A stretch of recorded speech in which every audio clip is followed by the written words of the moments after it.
My psycho cousin is threatening to hurt my family if we don't give him more money. So I'm setting him up and risking my life to put him in prison. My parents are the type of people who should have never had kids. When I was 7, I got the flu, and as I was throwing up into the toilet bowl, I begged my mom for some medicine. But instead, she just put a breathing exercise on YouTube and reminded me to inhale until my diaphragm expands all the way. Meanwhile, my dad was a workaholic. So by the time I was 16, I was basically one of those emo freaks who looked like the store Spencer's, or Hot Topic, was made for them. But it was all for one simple reason: to cope with my unbearable loneliness. I was an only child with no friends, and when I wasn't blaring music on full volume on my headphones or playing with my cat, it was a feeling that was basically impossible to ignore. And it was on my 18th birthday that I got the text. It was my aunt wishing me a happy birthday on WhatsApp. I didn't even know what to say, so I just reacted with the heart emoji. And I guess one thing led to another, because she ended up inviting me to stay with her and her family in Pennsylvania. Sometimes I wish I never said yes, because to this day, she's still one of the kindest people I've ever met. The type to spend her time sitting on a bench on the street and writing wholesome poems about everyone who walked by. And the first thing her husband, my uncle, told me when I arrived was that he was happy to have me. And there was something about the way he smiled and the look in his eyes that made me believe he was telling the truth. Even my 2 cousins showed me around the entire city and paid for everything. It made me so depressed knowing that there was a part of my family I was hidden from, one where I actually felt loved. So I was fast asleep at 2 a.m. with a smile on my face when I heard the front door of the house slam open. I then heard footsteps going into my uncle and aunt's room, followed by glass breaking on the floor. "Give me $50, the voice bellowed. I honestly thought we were being robbed and I expected my uncle to shoot him down. But instead he replied with, "We already gave you $70 this week, Trent. That's way over the limit." Suddenly the shelf was knocked to the floor. "Okay, we're PayPaling it now, please leave us alone," my aunt cried. Turns out Trent is my abusive older cousin with an unconventional nighttime routine. He leaves the house at 8 p.m., gets wasted on whatever he can with the money his parents give him, then comes home and manipulates them for more.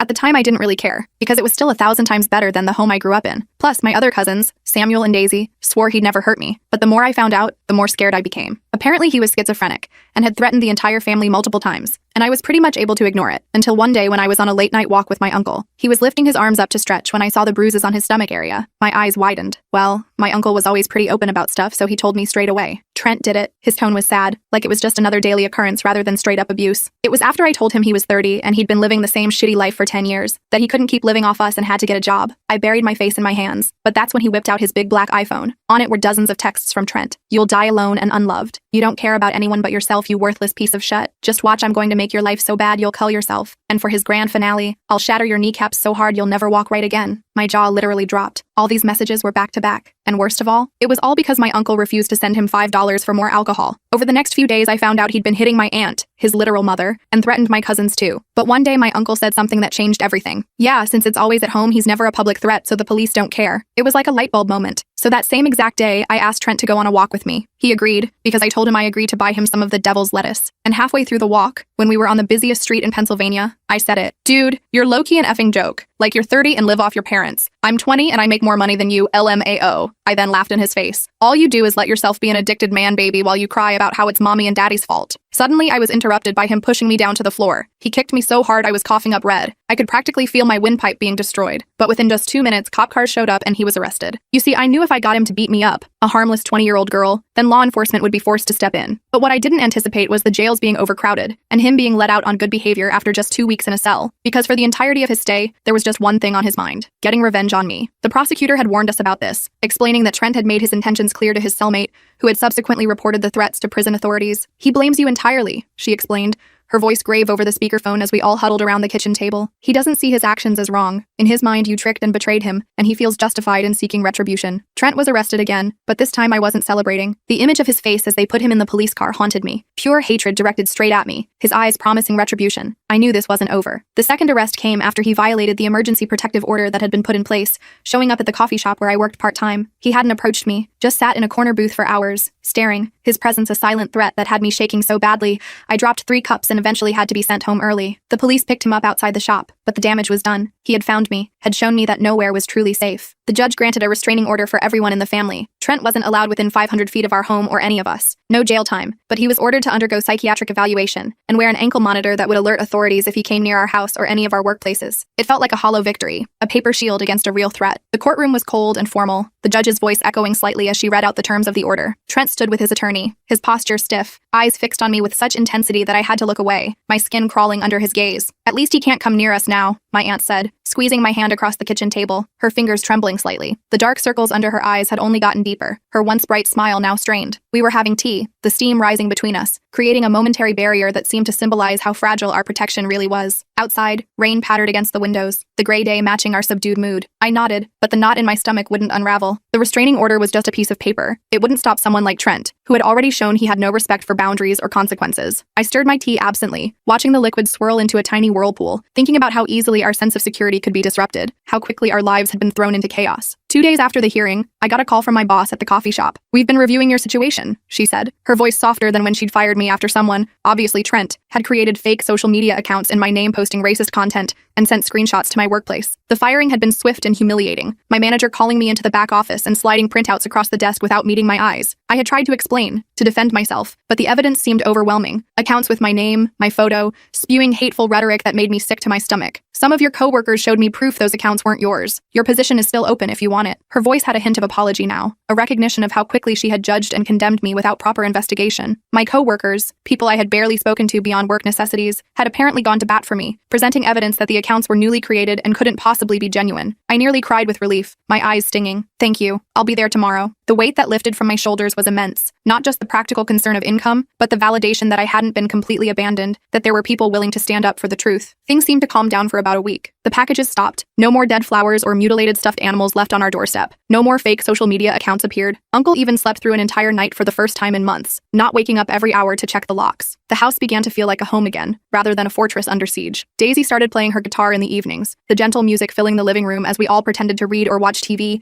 each of us secretly savoring this moment of normalcy, this brief respite from constant vigilance. Then Daisy found something tucked under her windshield wiper after school, a USB drive, small and innocuous. It was just sitting there, a tiny black rectangle against the glass, easily mistaken for something she might have left herself. She brought it home, turning it over in her fingers as she described finding it, her brow furrowed with confusion rather than fear. She hadn't yet realized what it might contain. Against my warnings, she plugged it into her laptop. I had a bad feeling as soon as she mentioned it, my stomach dropping with dread. "Wait," I had said, reaching for the drive. "Let me check it on my old computer first, just in case it's a virus." But curiosity had already gotten the better of her, her finger clicking the drive open before I could stop her. It contained hundreds of photos of her, walking to class, at the mall with friends, even sleeping through her bedroom window, the flash casting an eerie glow on her peaceful face. The images filled the screen one after another as she clicked through them, her expression shifting from confusion to horror with each new revelation. There were photos from different angles, different distances, some clearly taken with a zoom lens from far away, others frighteningly close, intimate moments captured without her knowledge or consent. "He's been watching me for months," she whispered, her face ashen, hands shaking as she scrolled through the images. The realization that she had been under surveillance, that her privacy had been so thoroughly violated, seemed to hit her all at once. She slammed the laptop closed and ran to the bathroom, the sound of retching following seconds later. We called the police, but they said what we expected. Without proof it was Trent, there was nothing they could do. The restraining order only worked if we could prove he was the one violating it, and the photos themselves weren't technically illegal. They were taken in public places, except for the bedroom ones, which were too blurry to definitively prove they were taken without consent. The officer who came to take our report was sympathetic but powerless, explaining the limitations of the law with a frustration that suggested he'd had this conversation many times before. That night, I woke to the sound of scratching at my window, like fingernails dragging across glass. I froze, heart pounding so hard I could feel it in my throat, as a shadow moved across the glass. The sound was deliberate and rhythmic, too consistent to be a tree branch or animal. My entire body tensed, muscles locked with fear as I stared at the window, unable to move, barely able to breathe. By the time I gathered the courage to look, whatever it was had gone, leaving only darkness. I finally forced myself out of bed, legs shaking so badly I nearly fell, and crept to the window. The night outside was still and quiet, no movement visible in the yard below. For a moment, I wondered if I had dreamed it, if the stress and fear had finally manifested in auditory hallucinations. In the morning, I found claw marks on the outside of the frame, too high up to be an animal, too deliberate to be accidental. 4 parallel lines gouged into the wood, deep enough to have required significant force. I ran my fingers over them, feeling the rough edges where the paint had splintered away, revealing the raw wood beneath. The physical evidence made it impossible to dismiss as imagination or dream, confirming that someone had indeed been at my window in the night. "We need a security system," I told my uncle over breakfast, pushing my untouched toast away. The thought of eating made my stomach turn, anxiety having robbed me of any appetite. The kitchen was bright with morning sunlight, a deceptive cheerfulness that couldn't dispel the shadow of fear that had settled over all of us. He nodded wearily, the bags under his eyes more pronounced than ever. "I've been saving up. We'll get it installed next week." He looked older than he had when I first arrived, the constant stress etching new lines around his eyes and mouth. His shoulders slumped with the weight of responsibility, of trying to protect his family from a threat that seemed to be always one step ahead of us. But we didn't make it to next week. The following evening, I was walking home from my shift, the smell of coffee still clinging to my clothes, when a car slowed beside me, engine purring. It was a dark sedan, nondescript except for the tinted windows that prevented me from seeing the driver clearly. My pulse immediately quickened, instinct screaming danger as the vehicle matched my pace, moving slowly alongside the sidewalk where I walked. The window rolled down, revealing a man I'd never seen before, though something about his sneering expression reminded me of Trent. He had the same hollow eyes, the same contemptuous curl to his lip. He was older, maybe mid-30s, with a patchy beard and a scar cutting through his right eyebrow. The interior of the car was dark, but I could make out at least one other person in the passenger seat, a shadowy figure leaning forward with interest. "Hey, you're the one who got Trent in trouble, right?" His smile didn't reach his eyes, which remained cold and calculating. There was something predatory in his gaze, an assessment that made me feel like prey being sized up by a hunter. The car continued to crawl alongside me, forcing me to either stop walking or continue with this unwanted escort. I quickened my pace, not responding, my keys clutched between my fingers as a makeshift weapon. The metal dug into my palm, the pain a grounding sensation amid the surge of adrenaline and fear. My breathing became shallow and quick, my focus narrowing to the path ahead, calculating how far I was from home, from safety. "He says to tell you he's thinking about you," the man called after me, his voice echoing in the quiet street. "Says you'll get what's coming." The threat hung in the air, following me like a shadow as I practically ran the rest of the way home, the sound of the car finally receding as it turned at the corner, its mission of intimidation accomplished. That night, we had a family meeting around the kitchen table, the overhead light casting harsh shadows on everyone's worried faces. We sat in a tight circle, chairs pulled close together as if physical proximity could somehow protect us from the threats that seemed to be closing in from all sides. A notepad sat in the center of the table, filled with lists and plans, potential security measures, legal options, emergency contacts. "We can't live like this," my uncle said, running a hand through his thinning hair. "I've been in touch with a lawyer. We might be able to get Trent committed for psychiatric evaluation if we can prove he's not taking his medication." His voice was steady but tired, the voice of someone who had been fighting the same battle for too long with too little progress. "He'll never agree to that," Samuel pointed out, his voice tight with frustration. He was leaning forward, elbows on the table, fingers laced together so tightly his knuckles were white. The baseball bat that had been his nighttime companion now stayed with him constantly, leaning against his chair even during meals. "He might not have a choice if we can prove he's a danger to himself or others. The lawyer thinks we have enough documentation now with the restraining order violation and the USB drive." My uncle spread his hands, palms up, in a gesture that acknowledged the difficulty of what he was proposing. Involuntary commitment was a serious step, one that would likely destroy any chance of ever repairing their relationship with Trent, but we were long past the point where that seemed possible anyway. I stared down at my hands, guilt washing over me. This is all my fault. I'm the one who provoked him. The weight of responsibility pressed down on me, making it hard to breathe. If I hadn't intervened, if I had just minded my own business, would things have escalated to this point? Or would the family have continued in their uneasy equilibrium, damaged but functioning? My aunt reached across the table and squeezed my fingers, her touch gentle but firm. "No, honey. This has been going on for years. You just did what none of us had the courage to do. You stood up to him." Her eyes were tired but clear, her conviction evident in the steadiness of her gaze. "We've been enabling him, making excuses, hoping he'd get better on his own. It was never going to work." The next day, Samuel and I went to the mall to pick up supplies for Daisy's birthday, trying to maintain some semblance of normalcy. The shopping center was crowded, the weekend rush creating a constant hum of conversation and movement around us. We moved from store to store, checking items off our list, pretending we were just two normal young people on a regular shopping trip, not potential targets constantly looking over our shoulders. We were in the food court, the smell of pretzels and Chinese food filling the air, when Samuel suddenly stiffened beside me. "Don't look now, but Marcus is over by the pretzel stand." His voice was low, barely audible over the ambient noise of the mall, but the tension in it was unmistakable. Marcus was one of Trent's closest friends, a stocky guy with a shaved head and multiple tattoos, who had been at our house several times in the past, usually to drag Trent home after particularly bad benders. I casually turned my head, pretending to watch a group of teenagers at a nearby table. Sure enough, Trent's friend was leaning against the counter, staring directly at us, not even trying to be subtle about it. He was wearing a black hoodie despite the warm temperature inside the mall, hands shoved deep in the pockets, his posture radiating menace even from a distance. When he saw me notice him, his lips curved into a slow, deliberate smile that made my blood run cold. "Let's go," I whispered, gathering our shopping bags. The plastic handles cut into my fingers as I gripped them tightly, already calculating the quickest route to the exit, mentally mapping potential crowded areas where we could lose ourselves if needed. As we headed for the exit, I noticed a second man I recognized from the neighborhood, another of Trent's friends, a guy with a distinctive neck tattoo, moving to intercept us from the left. My heart rate spiked, adrenaline flooding my system. The tattoo was a snake coiling around his throat, its head disappearing under his jawline, the detailed scales visible even from a distance. He moved with purpose, weaving through the crowd with his eyes fixed on us, his path clearly designed to cut off our most direct escape route. "They're trying to corner us," I hissed to Samuel. "Head for the security office." I changed direction abruptly, pulling Samuel along with me, moving against the flow of shoppers toward the center of the mall, where I had noticed the security station earlier. The crowd worked both for and against us. It slowed our pursuers but also impeded our progress, bodies becoming obstacles we had to navigate while trying to appear calm. We changed direction, moving quickly through the crowd, weaving between shoppers and kiosks. I glanced back to see both men following, not even trying to be subtle anymore, their intent clear in their purposeful strides. They had split up, each taking a different path, attempting to flank us from both sides. The coordinated nature of their pursuit confirmed this was no accidental encounter. They had been waiting for us, watching, planning. We made it to the security office and explained the situation, the words tumbling out in a rush. The guards escorted us to our car, but the damage was done. The message was clear. Trent could get to us anytime, anywhere, even with an ankle monitor supposedly tracking his movements. As we drove home, Samuel's hands gripped the steering wheel so tightly his knuckles were white, his jaw clenched with tension. Neither of us spoke, the silence in the car heavy with unspoken fear and the growing realization that nowhere felt safe anymore. When we got home, there was a package on the porch addressed to me, the brown paper wrapping ordinary except for my name written in jagged letters. The handwriting was distinctive, sharp angles and heavy pressure that had torn through the paper in places,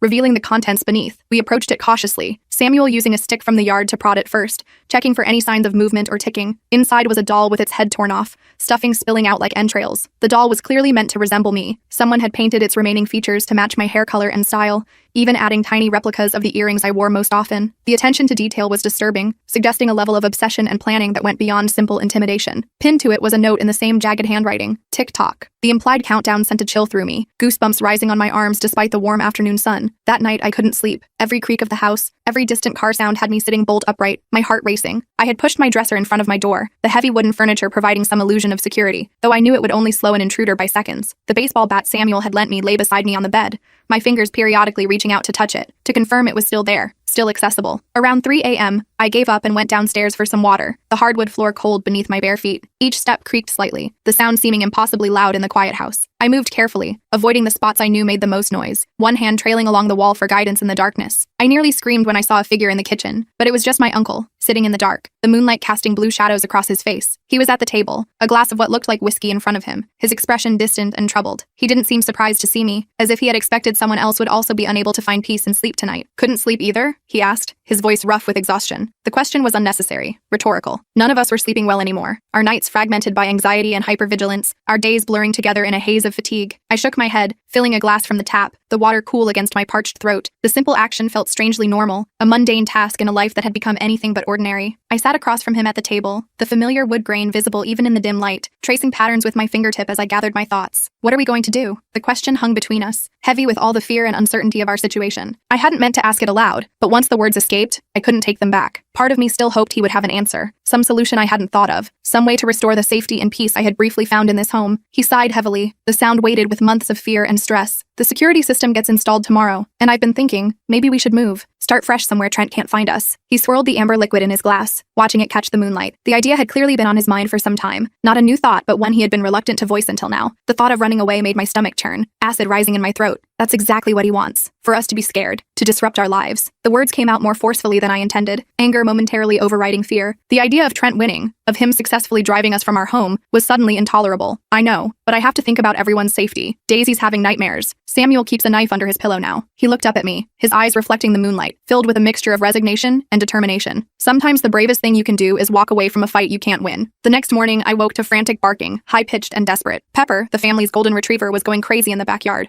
her usually friendly demeanor replaced with agitation. The sound pulled me from a fitful sleep, instantly setting my nerves on edge. Pepper rarely barked. She was a gentle, well-trained dog who typically greeted strangers with a wagging tail rather than alarm. I rushed downstairs to find my aunt already at the back door, her hand over her mouth, eyes wide with shock. The entire yard was covered in broken glass, bottles smashed everywhere, glittering dangerously in the morning sun like a field of deadly diamonds. Beer bottles, wine bottles, liquor bottles, dozens of them, deliberately shattered to create a hazardous landscape that would injure anyone, or any pet, who ventured outside. Pepper was confined to the small concrete patio, barking frantically at the destruction of her territory, unable to cross the sea of glass to investigate, and spray-painted across our back fence in red, dripping letters that looked disturbingly like blood. "Nowhere to hide." The message stretched the entire length of the wooden fence, the letters large and crude, paint running down in rivulets that resembled tears, or blood. The sight of it made my breath catch, a physical reminder that our home was not the sanctuary we pretended it to be. The security company arrived that afternoon, 2 technicians in blue uniforms installing equipment with efficient movements. By evening, we had cameras covering every approach to the house, motion sensors on all windows and doors, and a panic button system that would alert police immediately if triggered. The main console displayed feeds from all the cameras,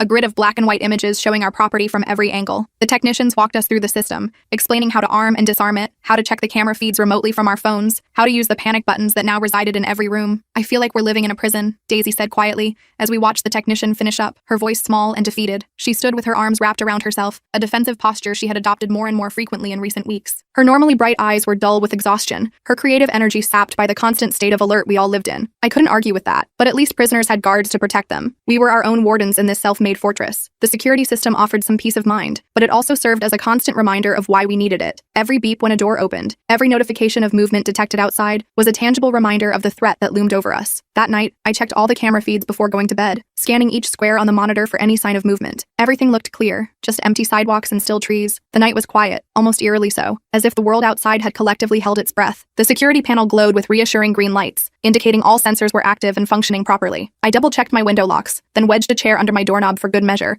the wood pressing firmly against the carpet. These extra precautions had become part of my nightly ritual, a routine that provided more psychological comfort than actual security. I knew that if Trent truly wanted to get in, a chair wouldn't stop him, but the act of placing it there gave me enough peace of mind to at least attempt sleep. I must have eventually fallen asleep, because the next thing I knew, the house alarm was blaring, a piercing wail that cut through the darkness. I bolted upright, heart hammering against my ribs. The clock read 3:17 a.m., the red digits glowing ominously in the dark. For a moment, I was disoriented, the sudden transition from sleep to high alert leaving me confused and panicked. I grabbed my phone and ran into the hallway, nearly colliding with Samuel, his hair disheveled from sleep. He had the baseball bat gripped in one hand, his phone in the other, his expression a mixture of fear and determination. Daisy's door remained closed. Either she was sleeping through the alarm, unlikely, or too terrified to emerge from her room. Uncle was already downstairs, checking the security panel, his fingers moving quickly over the buttons. "Motion sensor on the back porch," he said, his voice tight with tension. "Police are on their way." The system had automatically called emergency services when the alarm triggered, a feature that now seemed worth every penny of the installation cost. We huddled in the living room, jumping at every sound, the hum of the refrigerator, the tick of the grandfather clock, the distant wail of approaching sirens. My aunt joined us, wrapping a robe tightly around herself, her face pale in the dim light. We stood close together, finding comfort in proximity, no one willing to voice the fear that gripped us all. What if this time, Trent had found a way in? What if the security system had detected him too late? When the police arrived, they found nothing, no sign of forced entry, no one on the property. But the back porch camera had been spray-painted black, rendering it useless, a blind spot in our defenses. The officer shined his flashlight on the camera, illuminating the thick black paint that completely covered the lens. The paint was still tacky, confirming this had happened recently. While we slept, someone had been on our property, deliberately disabling our security measures. Someone was definitely here, the officer said, examining the camera with a flashlight, but they knew exactly where the blind spots were. He traced the edge of the painted area with his gloved finger, his expression grim. The precision of the vandalism was disturbing. The paint covered only the lens and immediate surrounding area, suggesting someone who knew exactly what they were targeting. A chill ran down my spine, goosebumps rising on my arms. The security system had only been installed for a few hours. How could anyone know its layout already? The implication was clear and terrifying. Either someone had been watching the installation process, or they had inside information about our security measures. Either possibility suggested a level of planning and surveillance that made my skin crawl. The next day, I called the security company, pacing back and forth in the kitchen as I waited on hold, irritating music playing in my ear. The cheerful melody seemed almost offensive given the circumstances, a jarring contrast to the tension that filled our home. I counted the tiles on the kitchen floor as I paced,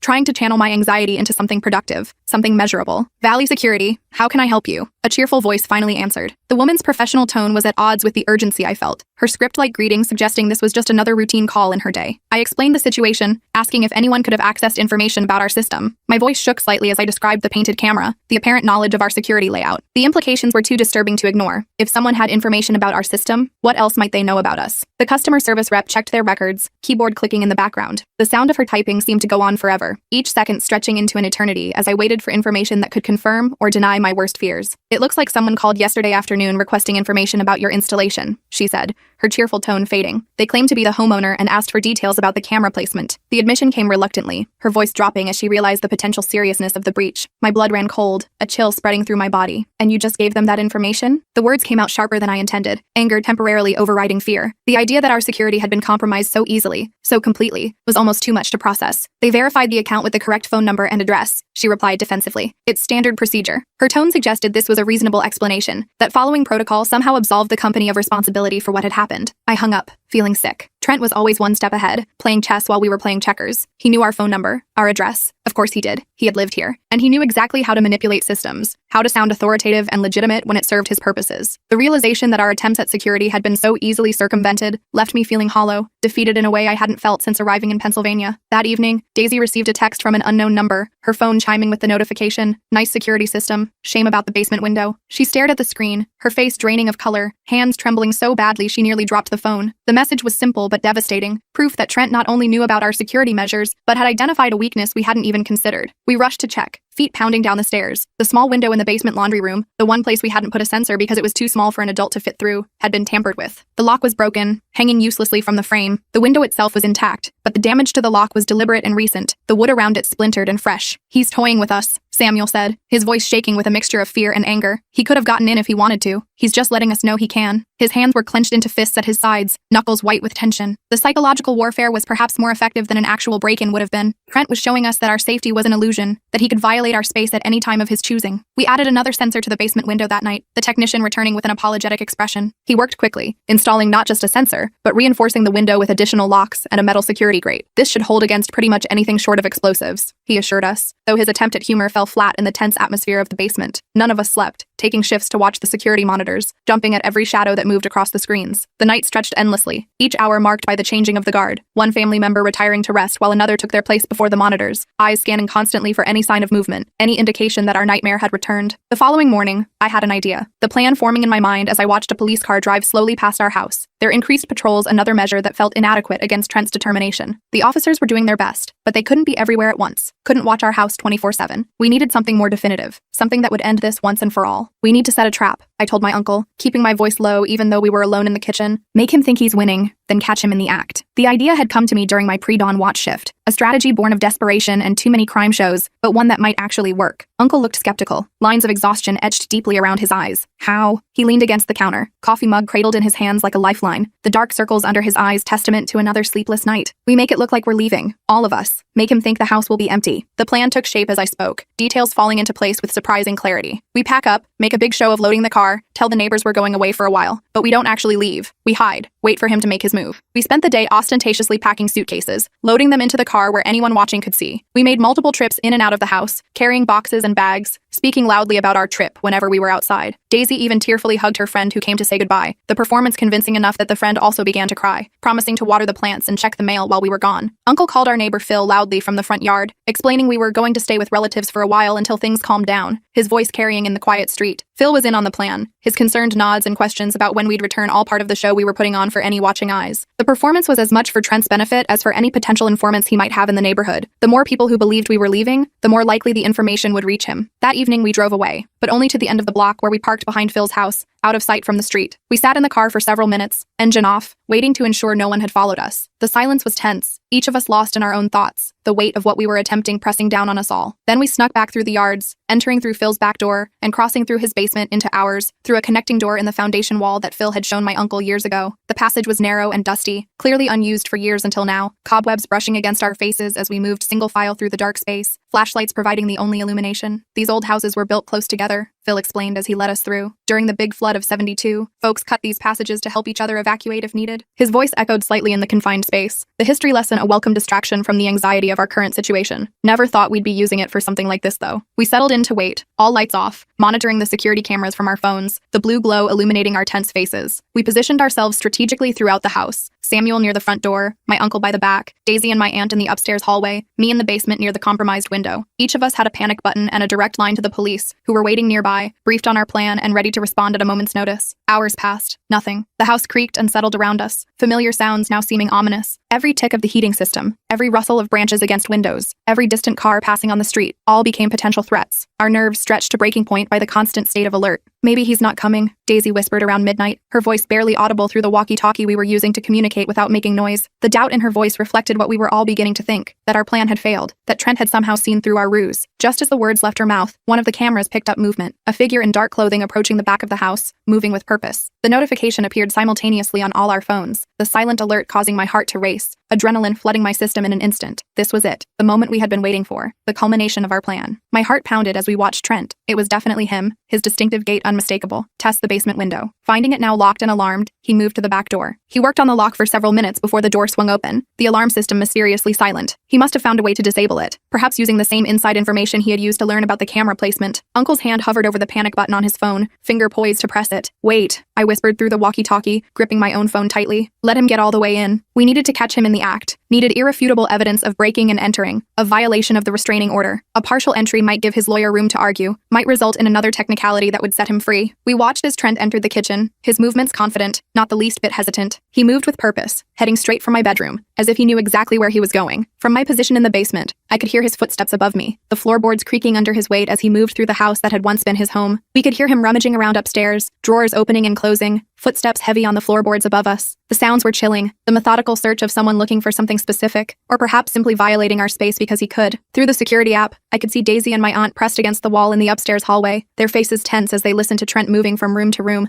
coming dangerously close to their hiding place. Now, I said, my voice steady despite the fear coursing through me. The moment had come. Trent was fully in the house, his presence undeniable, his violation of the restraining order complete. We had him. Uncle hit the panic button. Simultaneously, Samuel triggered the house alarm. The shrieking filled the air as we heard Trent curse loudly upstairs, his footsteps thundering across the ceiling. The sudden noise after hours of tense silence was jarring, the alarm seeming to penetrate every corner of the house, leaving no room for thought or hesitation. We stayed hidden in the basement as we heard him running down the stairs, his breathing heavy. From my position near the basement door, I could hear the panic in his movements, the frantic quality of someone whose plan has gone suddenly, catastrophically wrong. His footsteps pounded across the kitchen floor, heading for the back door, his planned escape route. He ran for the back door, straight into the arms of the police officers who had just arrived, their response time impressively quick thanks to the increased patrols in our area. Through the basement window, I could see the flash of police lights, blue and red painting the yard in alternating colors. The sounds of struggle reached us, Trent's shouts of protest, the officer's commands to get down, the metallic click of handcuffs closing around wrists. This time, there was no talking his way out. Breaking and entering, violation of a restraining order, destruction of property. The charges piled up like a house of cards. The police found a knife in his pocket and a backpack containing duct tape,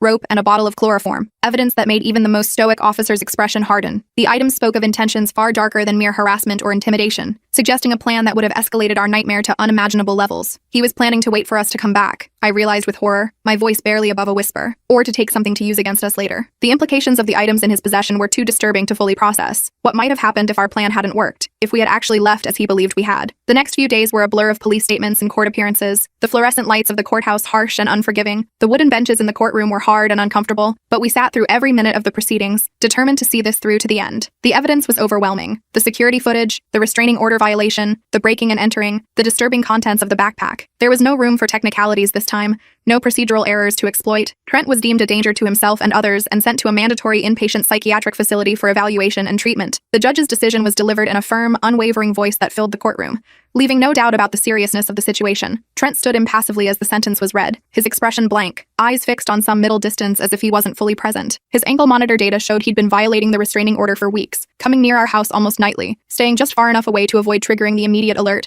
but close enough to watch, to plan. The prosecutor presented maps showing his movements, the digital breadcrumbs revealing a pattern of obsession and surveillance that had gone undetected until now. The evidence painted a picture of someone who had made tormenting us his full-time occupation, who had dedicated every waking moment to planning his revenge. I thought I would feel relief when they took him away, his hands cuffed behind his back as they led him from the courtroom. Instead, I felt hollow, empty. The constant vigilance had drained something from me, leaving me exhausted in a way sleep couldn't fix. As we walked out of the courthouse, the bright sunlight seemed harsh and intrusive after the dim interior, making me squint and turn away. The world continued around us, people walking by, cars passing, life proceeding as normal, oblivious to the battle we had just fought and won. "It's over," my aunt said, hugging me tight, her familiar perfume, vanilla and something floral, enveloping me. Her arms were warm and secure around my shoulders, her embrace conveying all the things words couldn't express: gratitude, relief, the beginning of healing. We can start to heal now. But that night, as I lay in bed staring at the ceiling, the shadows playing across the textured surface, my phone pinged with a message from an unknown number. "Enjoy your fake little victory. You'll never be safe." The words glowed in the darkness, menacing despite their digital form. My heart, which had just begun to settle into a normal rhythm after weeks of constant alert, immediately began racing again, the brief peace shattered by 13 simple words. The words glowed in the darkness, menacing despite their digital form. I reported it immediately, hands shaking as I called the detective assigned to our case. The authorities traced it to a burner phone purchased by Marcus, Trent's loyal friend who'd been watching us at the mall. The detective arrived within the hour, taking my phone as evidence, his expression grim as he read the message for himself. The investigation was swift and thorough, digital forensics tracking the message back to its source with impressive speed. It was a violation of Trent's probation terms, no contact, direct or indirect, with any of us. The judge was notified immediately, the new evidence added to Trent's file, his case reviewed with the additional context of continued harassment despite incarceration. The message demonstrated that his obsession hadn't diminished, that institutional walls weren't enough to contain his determination to torment us. Trent's stay at the inpatient facility was extended indefinitely, the judge citing his continued attempts to harass and intimidate as evidence of his danger to the community. His devices were confiscated, his communication privileges restricted. The facility implemented additional security measures, monitoring his interactions more closely, limiting his access to anything that could be used to reach out to the outside world. Marcus was charged as an accomplice, his smug expression finally faltering when the handcuffs clicked around his wrists. The detective had shown me his mugshot, the shock and disbelief evident in his wide eyes, the reality of consequences finally sinking in. For too long, Marcus and others like him had enabled Trent's behavior, participating in his campaigns of harassment without experiencing any repercussions themselves. That time was over. Slowly, life began to return to something resembling normal. We kept the security system, the cameras a constant reminder of what we'd been through. The blinking lights on the control panel became part of the background noise of our lives, a persistent reminder of vigilance but no longer the focus of our every waking moment. Uncle still checked the locks 3 times before bed, a ritual that brought him comfort. I still woke at every unusual sound, my body conditioned to expect danger. But we were sleeping again, eating regular meals. Daisy even started bringing friends over after school, their laughter filling the house with a sound that had been absent for too long. The first time I heard her giggling with her best friend in the living room,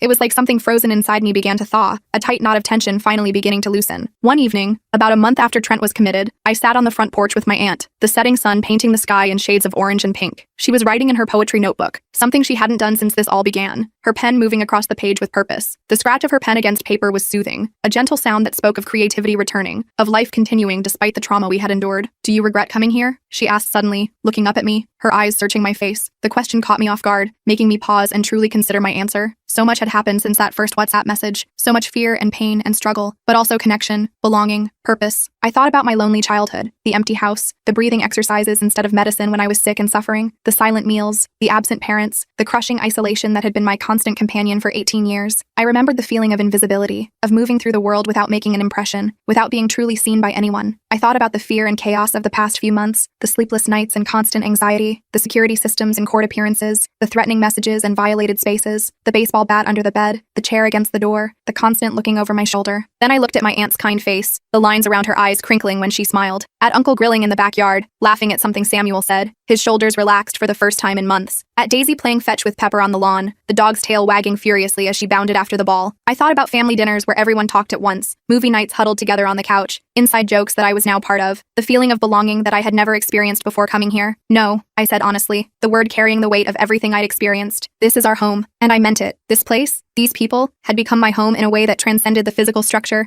in a way my parents' house had never been. Home wasn't just a building, it was the feeling of safety, of belonging, of being seen and valued. It was worth fighting for, worth protecting, worth all the fear and struggle we had endured. That night, I slept soundly for the first time in months, my cat curled up beside me, her warm body and gentle purring a comfort I'd missed. I'd brought her from my parents' house the week before, finally feeling safe enough to have her here, to truly make this place my home. Luna had adapted quickly, exploring every corner of the house with curious eyes, eventually claiming my bed as her territory, just as she had in my old room. Her familiar weight against my side was grounding, a connection to my past that I could carry forward into this new life. In the morning, I woke to sunlight streaming through my window, dust motes dancing in the golden beams, no alarms, no panic, just the sounds of my family moving around downstairs, starting their day, the clatter of dishes, the hiss of the coffee maker, the murmur of conversation, ordinary sounds that had become extraordinary in their normalcy, in the peace they represented after so much chaos. I reached for my phone and deleted the texting app I'd used to lure Trent that first time, the one that had set everything in motion. I wouldn't need it anymore. The calculated, strategic part of me that had orchestrated his downfall could rest now, giving way to something softer, something healing. The screen glowed briefly as the app disappeared, taking with it a chapter of my life that was now closed. As I headed downstairs for breakfast,